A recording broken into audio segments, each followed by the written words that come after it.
Good morning, good afternoon, good evening to everyone around the world. I am Paul Sisler, and this is In the Moment.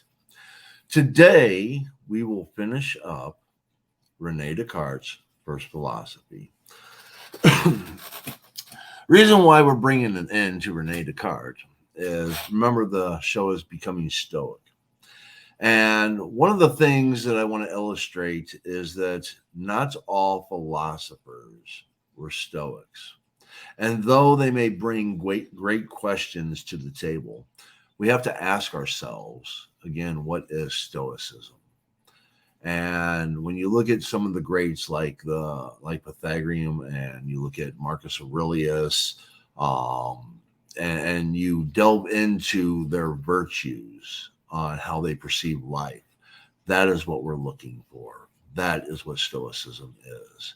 To be able to go through life, hold into your emotions, live by a virtue of goodness, and move on with your day. Not let the little things bring you down.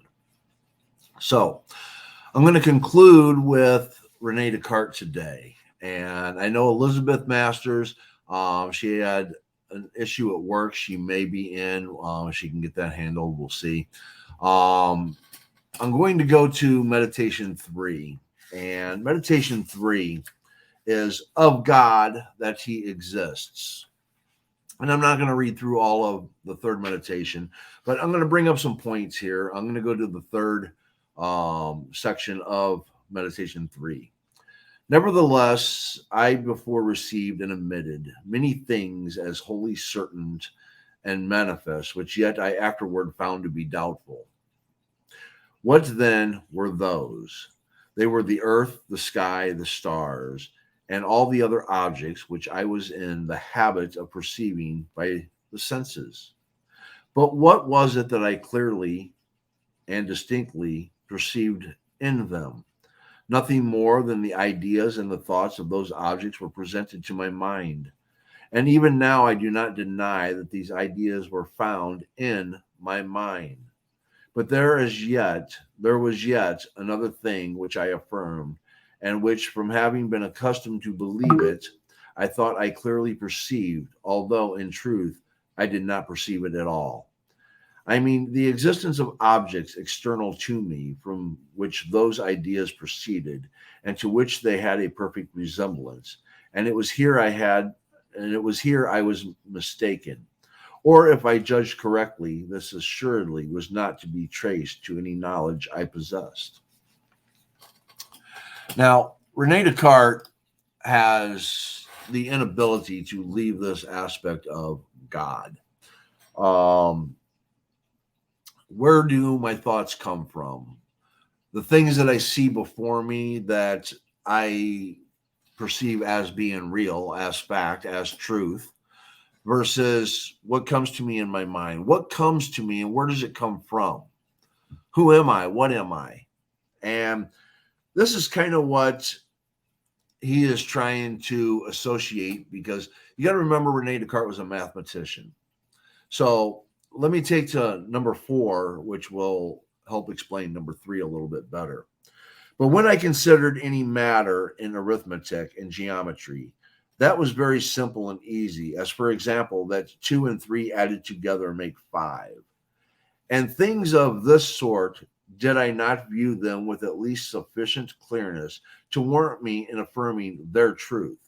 Indeed, if I afterward had judged that we ought to doubt of these things, it was for no other reason than because it occurred to me that a God might perhaps have given me such a nature as that I should be deceived, even respecting the matters that appeared to me the most evidently true.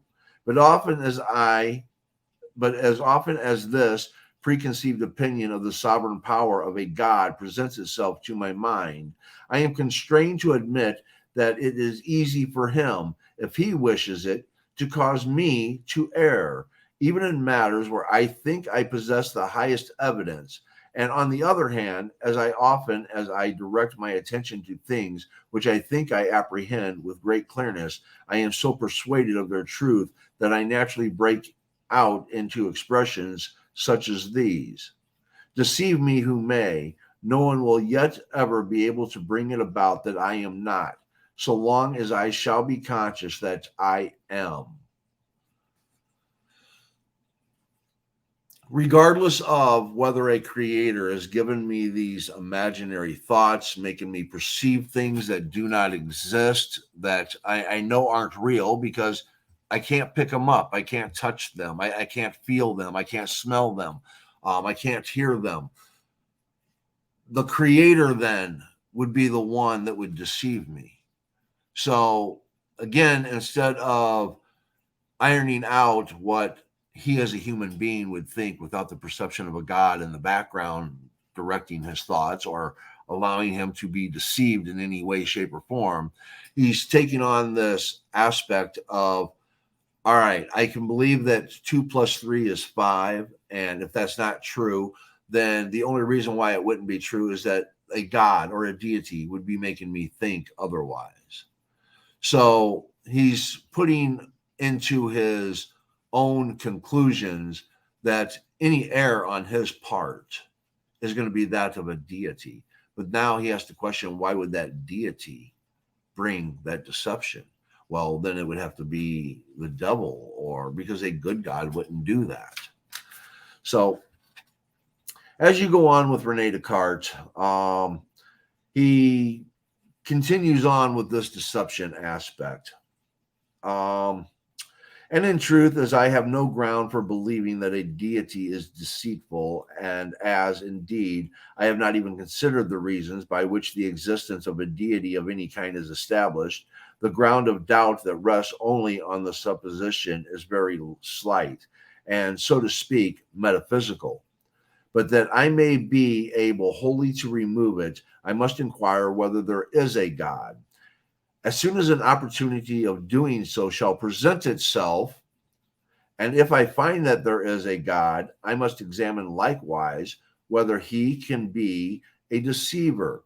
For without the knowledge of these two truths, I do not see that I can ever be certain of anything. He's putting God in the check place of, if I can't prove or disprove whether there is a God, how can I be even sure of anything at all? So he's equivalating that for him to actually be, there has to be a superiorness. There has to be something beyond him. He, in this day, time, and era, could not actually conceive that there was something, that there may not actually be anything out there. His belief is there has to be a God. When you go through some of these other aspects of the meditation, let's see, what do I have highlighted here? Number 9, but I must consider whether these reasons are sufficiently strong and convincing. When I speak of being taught by nature in this matter, I understand by the word nature only a certain spontaneous impetus that impels me to believe in a resemblance between ideas and their objects, and not a natural light that affords a knowledge of its truth. By these two things are widely different. But these two things are widely different. For that the natural light shows to be true can be in no degree doubtful, as, for example, that I am because I doubt, and other truths of the like kind, inasmuch as I possess no other faculty whereby to distinguish truth from error, which can teach me the falsity of what the natural light declares to be true, and which is equally trustworthy. But with respect to natural impulses, I have observed, when the question related to the choice of right or wrong in action, that they frequently led me to take the worst path, nor do I see that I have any better ground for allowing them in what relates to truth and error.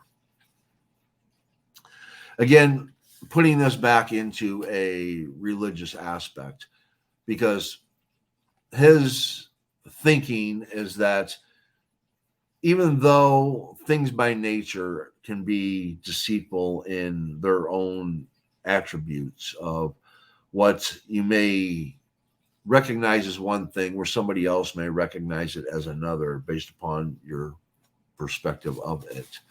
Um, that is the light, the deception of the mind playing a part. And where do I go from there?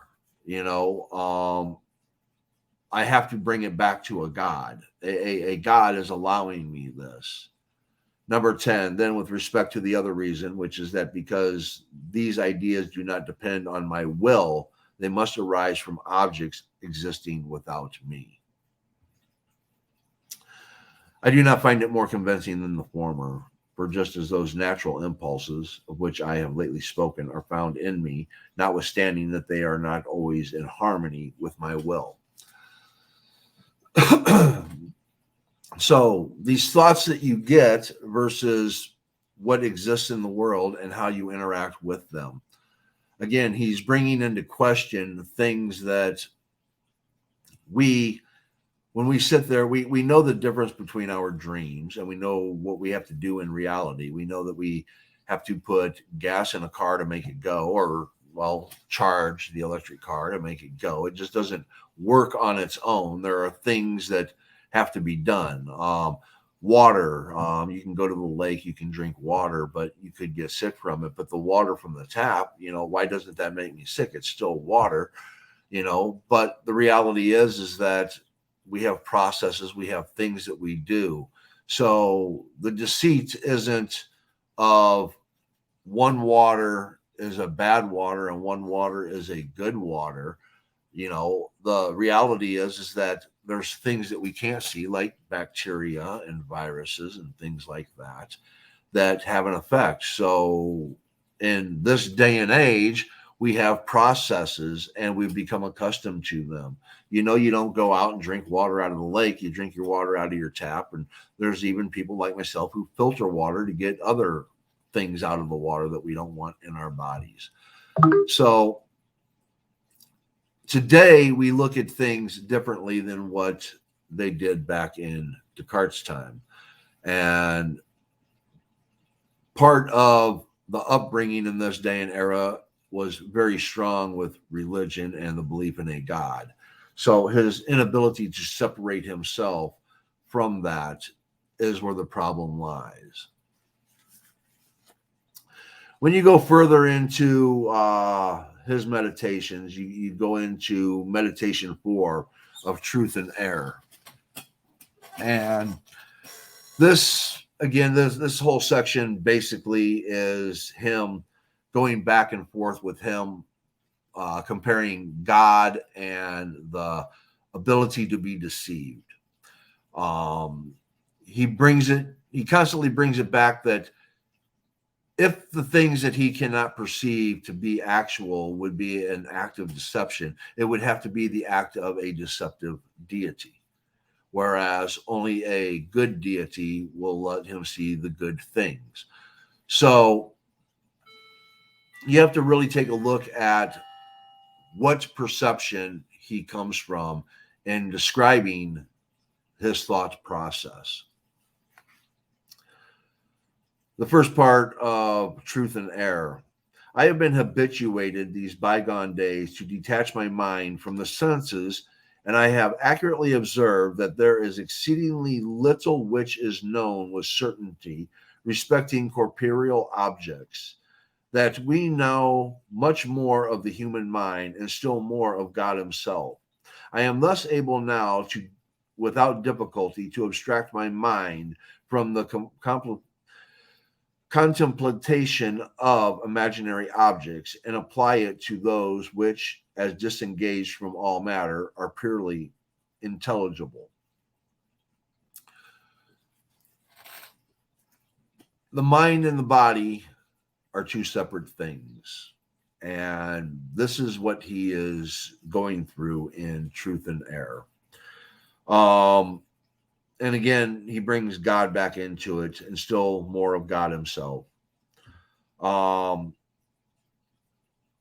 Any certainty, the idea I have of the human mind is so far as it is thinking, as it is a thinking thing and not extended in length, breadth, and depth, and participating in none of the properties of body.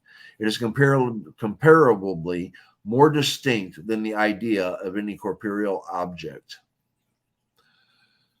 That's the separation. The mind, in his eyes, is not part of the body.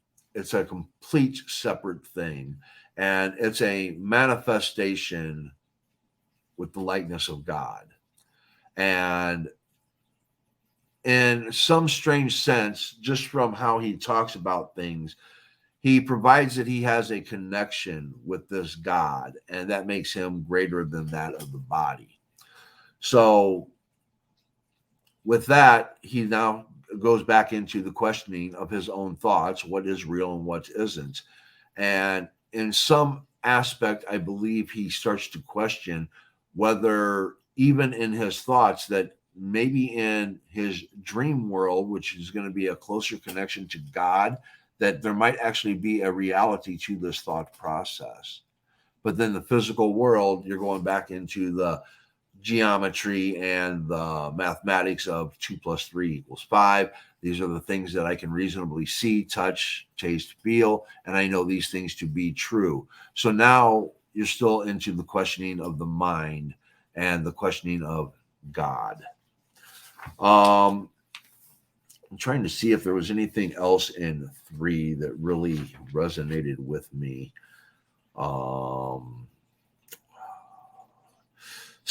Part 7, it further occurs to me that we must not consider only one creature apart from the others. If we wish to determine the perfection of the works of deity, but generally all his creatures together, for the same object that might perhaps, with some show of reason, be deemed highly imperfect if it were alone in the world, may, for all that be most perfect possible, considered as forming part of the whole universe. And although, as it was my purpose to doubt of everything, I only as yet know with certainty my own existence and that of God. And again, without ever seeing, talking to, meeting God, because I think, therefore I am, therefore I doubt. I can't see me, the mind. I don't see that, but yet I think, therefore I am. So equally, God thinks, therefore he is. That's the justification of God existing. Let's see. I really don't find too much more to go on. Well, I guess 17, the end of this meditation.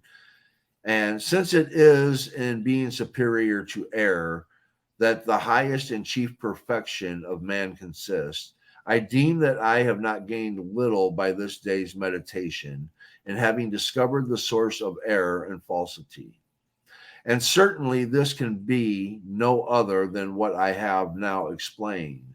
For as often as I so restrain my will within the limits of my knowledge, that it forms no judgment except regarding objects which are clearly and distinctly represented to it by the understanding, I can never be deceived, because every clear and distinct conception is doubtless something, and as such cannot owe its origin to nothing, but must of necessity have God for its author.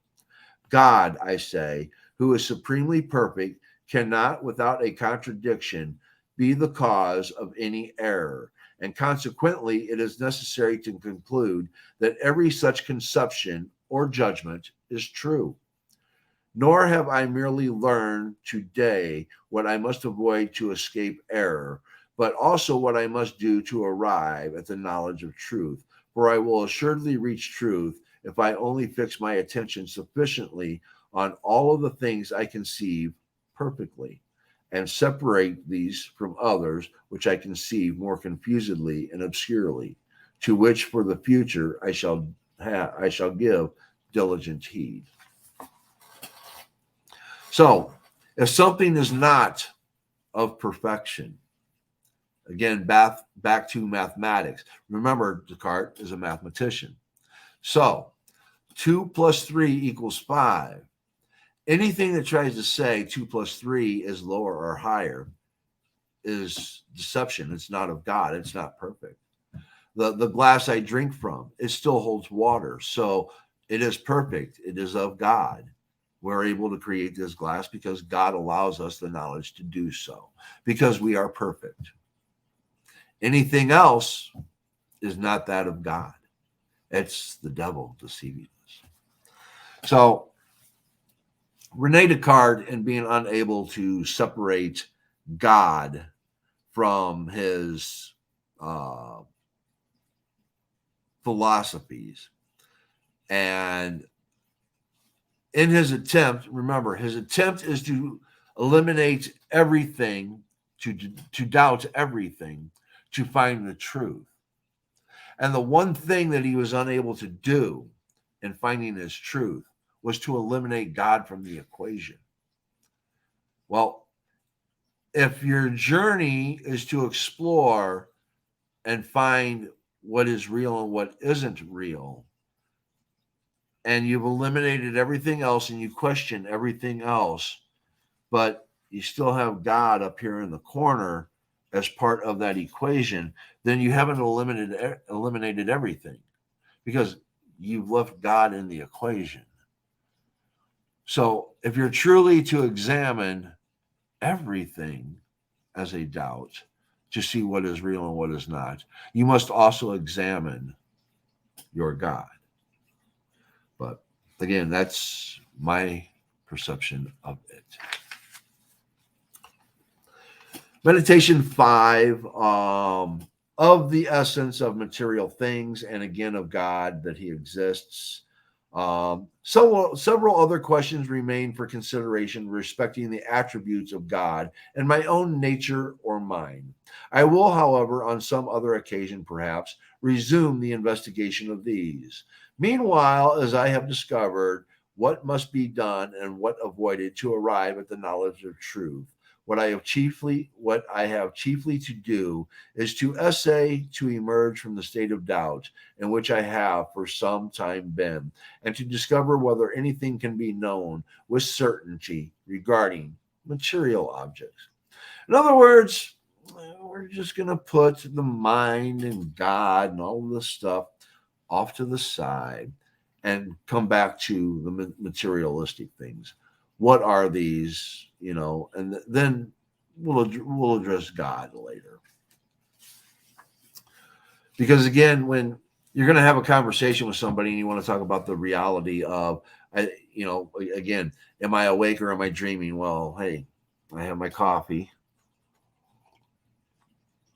I taste it. I love that. I can taste it. I can smell it. I know it's real. Yep. It's real. It's real. How can you have an argument with somebody saying that it's not real, that you're dreaming? No, I'm awake. No, I'm awake. I'm dreaming. All right.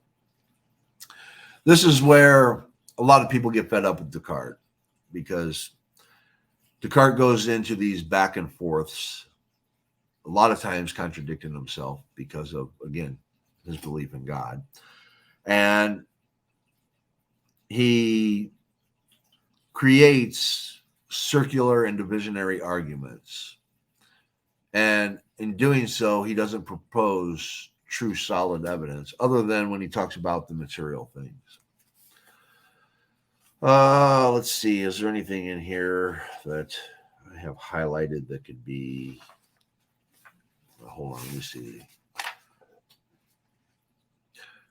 Nor is it a valid objection to allege that perhaps this idea of a triangle came into my mind by the medium of the senses, through my having seen bodies of a triangular figure, for I am able to form in thoughts an innumerable variety of figures with regard to which it cannot be supposed that they were ever objects of sense, and I can nevertheless demonstrate diverse properties of their nature, no less than of the triangle, all of which are assuredly true, since I clearly conceived them. and they are therefore something, and do not and not mere negations. For it is highly evident that all that is true is something. So anything that you can imagine, anything that you can create in your mind, if it exists, it's true. And well, if it doesn't, it doesn't. Until you get to God. Let's see.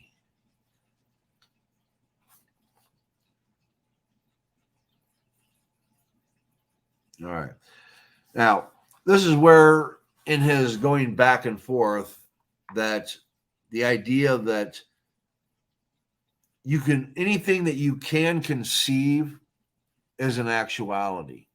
And this is the conclusion that he arrives to, is that anything that I can think of has to be in existence.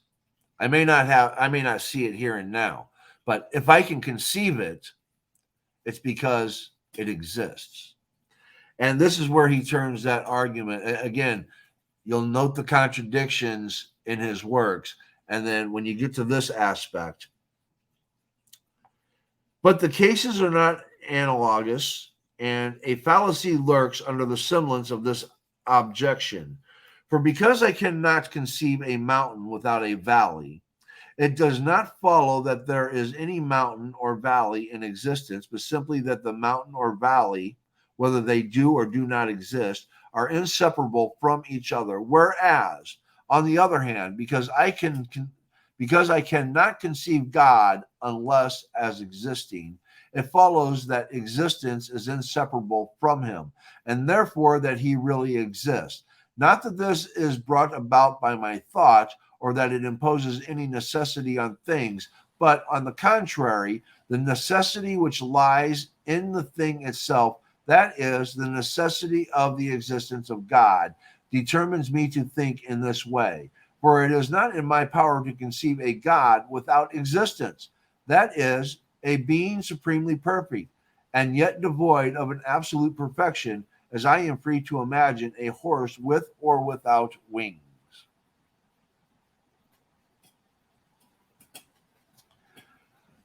Nor must it be alleged here as an objection that it is in truth necessary to admit that God exists after having supposed him to possess all perfections, since existence is one of them.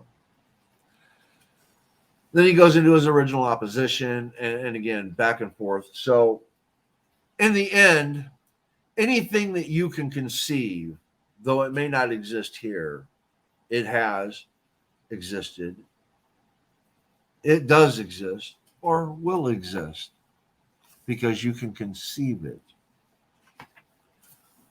Let's see.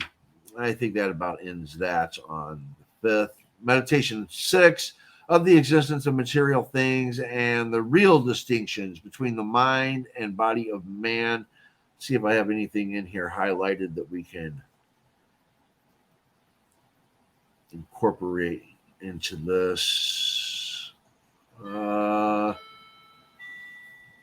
was I altogether wrong in likewise believing that my body, which by a special right I called my own, pertained to me more properly and strictly than any of the others. For in truth, I can never be separated from it as from other bodies.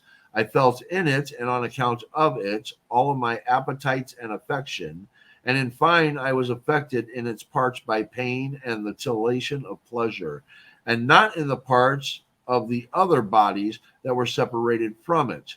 But when I inquired into the reason why, from this I now know not what sensation of pain, sadness of mind should follow, and why from the sensation of pleasure joy should arise, or why this indescribable twitching of the stomach, which I call hunger, should put me in mind of taking food, and the parchedness of the throat of drink. And so in other cases I was unable to give any explanation, unless that I was so taught by nature, for there is assuredly no affinity, at least none that I am able to comprehend.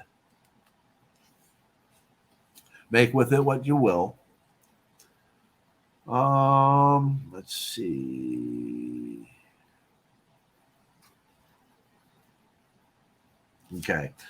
And firstly, because I know that all which I clearly and distinctly conceive can be produced by God exactly as I conceive it, it is sufficient that I am able clearly and distinctly to conceive one thing apart from another, in order to be certain that the one is different from the other, seeing they may at least be made to exist separately by the omnipotence of God.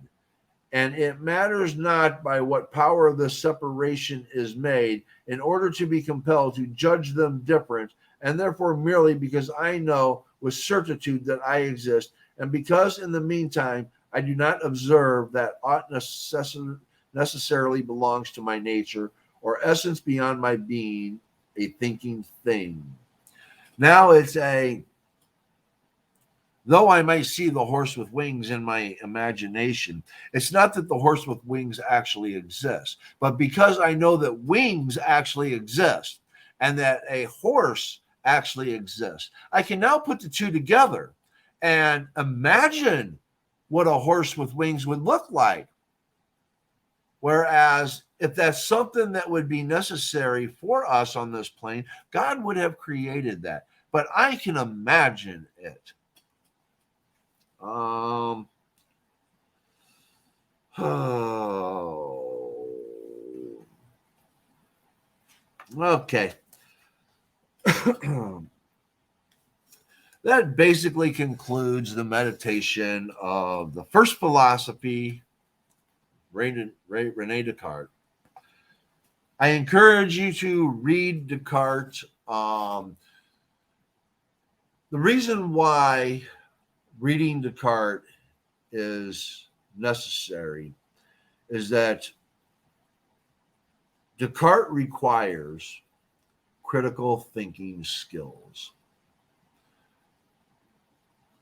As far as how you would use the ideologies of Descartes in everyday life, critical thinking skills. You watch MSNBC, you watch Fox News, and you watch what these different politicians say. You watch what your friends, what your family talk about, what they say. If your critical thinking skills are weak, you can easily be deceived.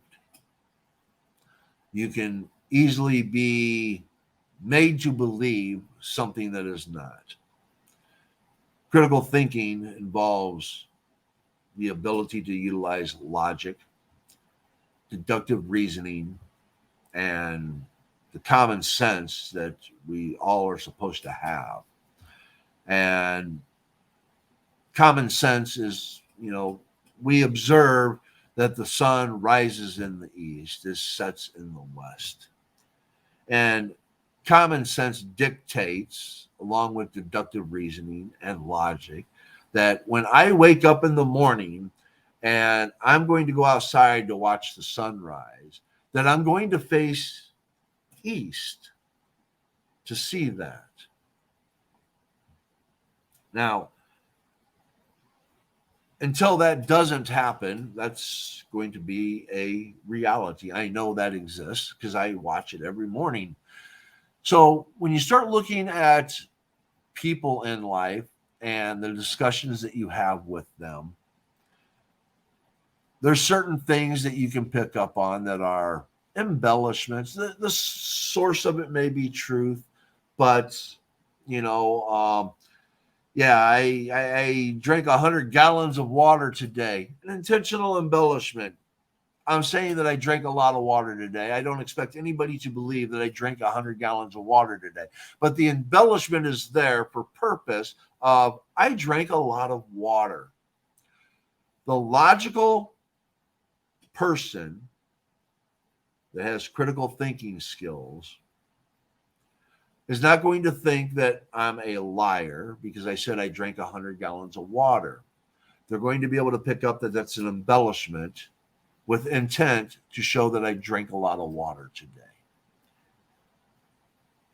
A person with lower critical thinking skills might think of me as a liar because there's no way to drink 100 gallons of water. You didn't drink 100 gallons of water, Paul. Why would you lie to me? They're going to miss the embellishment. You get what I'm saying? As you read Rene Descartes, you are forced to look upon what he says, how he says it, what he is comparing, and why there are contradictions. And you can see his own self embellishments to try to justify things. So I encourage the readings of Rene Descartes to improve upon your own critical thinking skills as a person.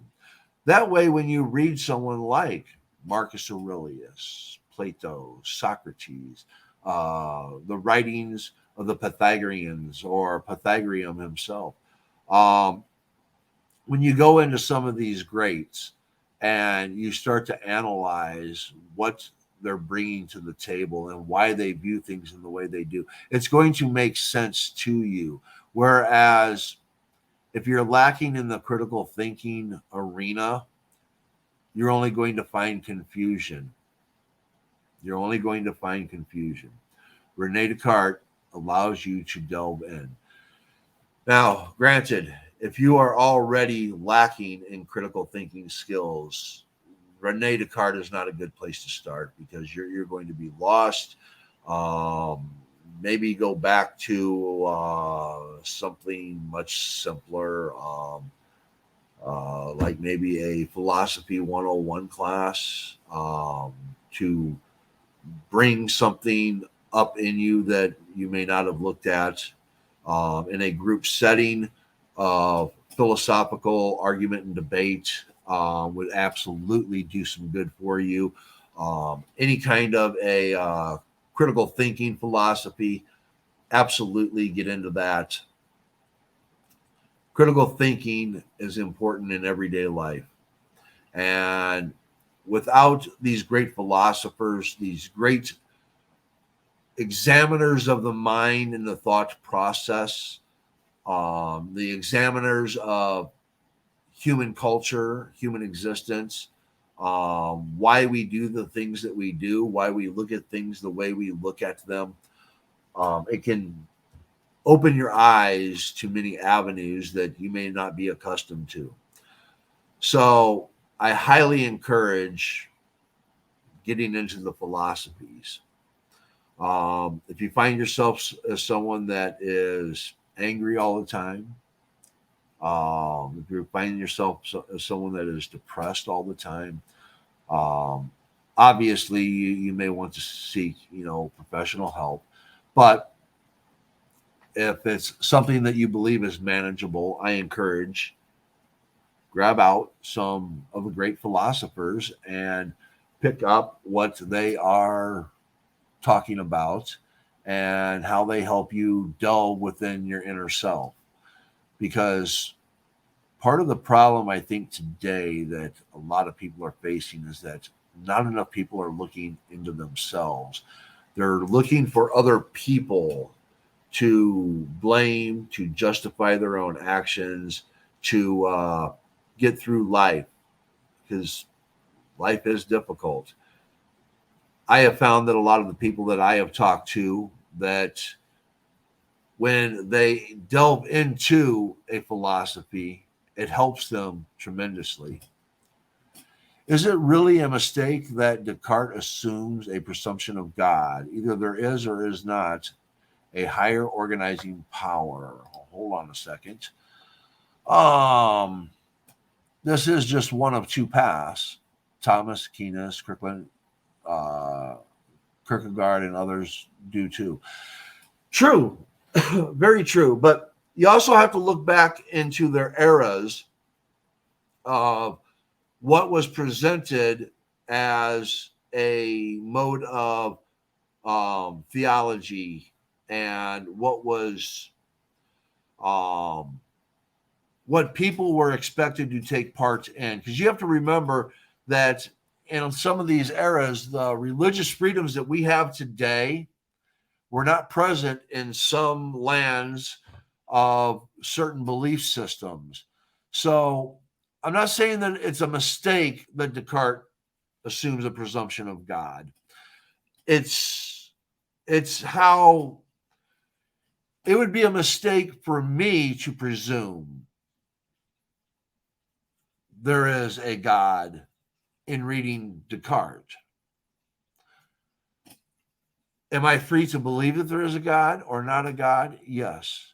When I look at the writings of a lot of these other philosophers that they take on the aspect of God in some consumption form or another, it's not that their philosophies take a wrong path or a path of ignorance.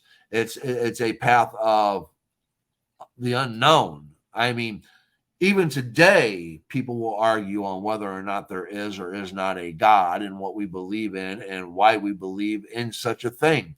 Whether it's a spiritual aspect, which is, again, you have your Abrahamic religions, which, you have your, your Holy Bible, your Torah, your Quran. They're pretty much all subjectively the same. And I know there's going to be a lot of people. Well, no, they're very different. They're subjectively the same. They're Abrahamic religions, okay? And they break off into so many sects and different categories that that's one avenue you can go. You can go to Buddhism, Hinduism, Taoism, Confucianism. And they're not so much religions as they're more of a philosophy of life versus a religion. All of these pathways that you look at are, if used properly, or for better, is for making a better self. And if you're trying to truly, indeed, make a better self, that is great. The mistake that Descartes does is,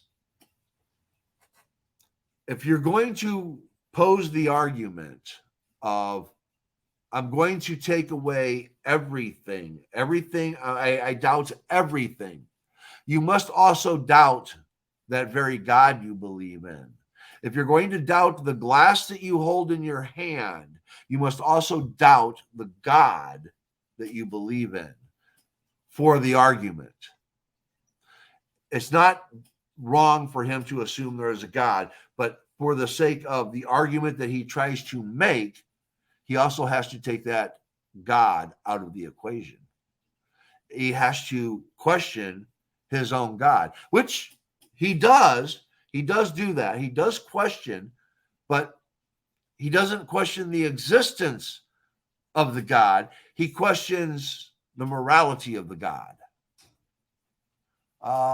Stoics, for example, take a neutral position because they believe it's mostly irrelevant, but they do believe in nature as in a logical organizing principle, which I could claim as God. Yes, absolutely. Absolutely. Your Stoics, your spiritualists, which they, for the most part, actually kind of run hand in hand in a lot of their ideological belief systems. Take my show on Wednesdays with Shadow Fox and her laws of spirit that she goes over and discusses run hand in hand with a lot of the belief systems of Stoicism. And quite frankly, Shadowbox is a reader of Marcus Aurelius, because a lot of the lessons that you take from these readings, especially the Stoics, because the Stoics have that virtue of living a good, clean, healthy life on a multitude of levels. And as you brought up here, they take a neutral position because it is irrelevant. It doesn't matter if there is or is not a God. If there is a God, then I will meet that God someday, And if there isn't a God, it doesn't matter. I still need to live my life, whether there is or is not a God. And that's why Stoics take a neutral aspect in relation to whether there is or is not a God. It's one of the reasons why Descartes is not a Stoic, because he can't take that neutral avenue. You can still have your belief, but you still have to have that neutralness that you're talking about, Bryce. You still have to have that. All right, yes, I believe there is a God, but in relation to what I'm going to do today and what I'm going to do tomorrow and how I'm going to treat everybody else around me has nothing to do with that God. Now, that God may want me, according to the writings of from these humans, treat people this way or treat other people that way. But do I find that within myself as being proper? I mean, why would I want to treat anybody badly? I mean, I personally, I don't. I mean, even people that I disagree with, I'm going to have a conversation with them. So the avenue that we have to look at, whether there is or is not a God, whether there is or is not anything that is out there, whether you believe that, there is a superiority of a certain class, religion, sex, gender, whatever the case may be, is all irrelevant, because you have to function in a world today. You have to tolerate the people in this world today. And if you're going to move forward, with self, then you have to accept everybody as they are and hope that they also eventually can accept themselves. Because when you really get down to it, Bryce, when you really get down to it and you look at a Stoic, the Stoic must first accept self. You must first love self. You must first know self. And if you don't love and know yourself, you have no right, no business to judge anyone else. All right, everyone. I apologize for the shortness of the show, but hey, I think I did pretty well truffling through the final aspects of Rene Descartes. I will get back with Elizabeth and find out who we're going to take upon or what avenue we're going to go, because we're going to take this show of Stoicism and bring it to its core probably in about 3 to 4 weeks, for what our objective is, because I want to get into the Stoics of today. Who are the real Stoics of today? Others like Nietzsche, etc., argue presuming God is a lie, opposite approach. I just see two approaches to solve a similar equation. Well, I, you know, I look at it this way, and it comes down to it, really, it doesn't matter if there is or isn't. Um,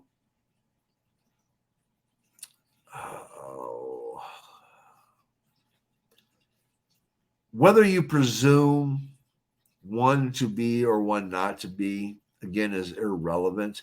If there is a God or gods or whatever that may be out there that has a process to think, I think, therefore I am, has the ability to create, has the ability to alter or change or manipulate or whatever the case is, I logically cannot conceive that there is a all-knowing, all-powerful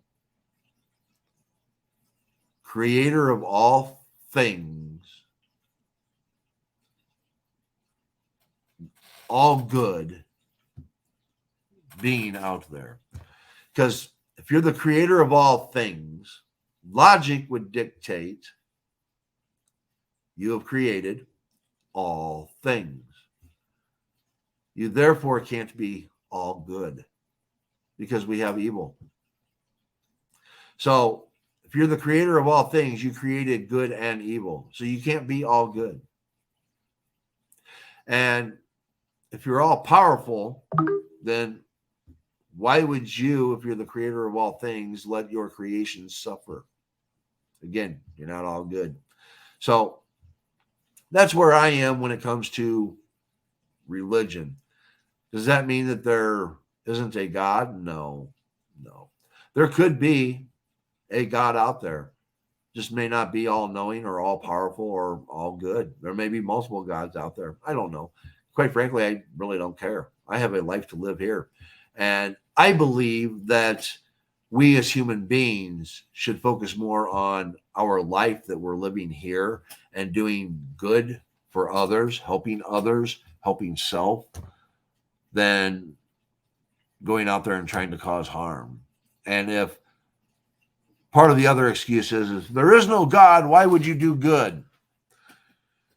If the only reason you do good is because you fear a God and that you may go to hell if you don't do good, you are not a good person then. If fear is the only thing that is going to make you do good, you're not a good person.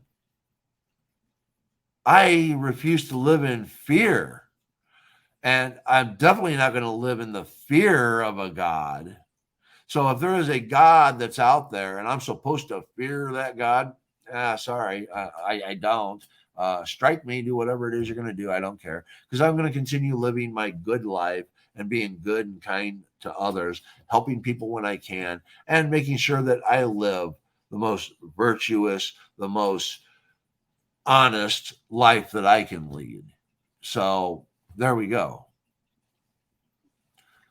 I don't mind reading about the other gods, but hey, sometimes it's quite fascinating. I prefer the Roman gods. There's so many of them and just so many delicacies within on their personalities, the egos, the arrogance, the dysfunction of the gods. I love the dysfunction of the gods.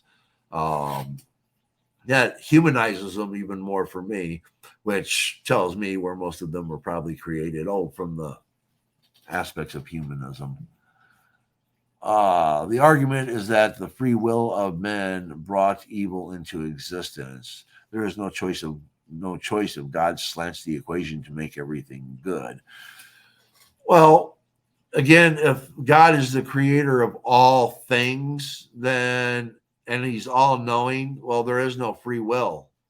Then it's all strictly if God is all knowing, he knows all past, present, and future, there's no free will. We're just following a storyline in God's little play. So the fact that I thought I chose a blue shirt today, God already knew that. Well, then I made no choice. The blue shirt was already predetermined.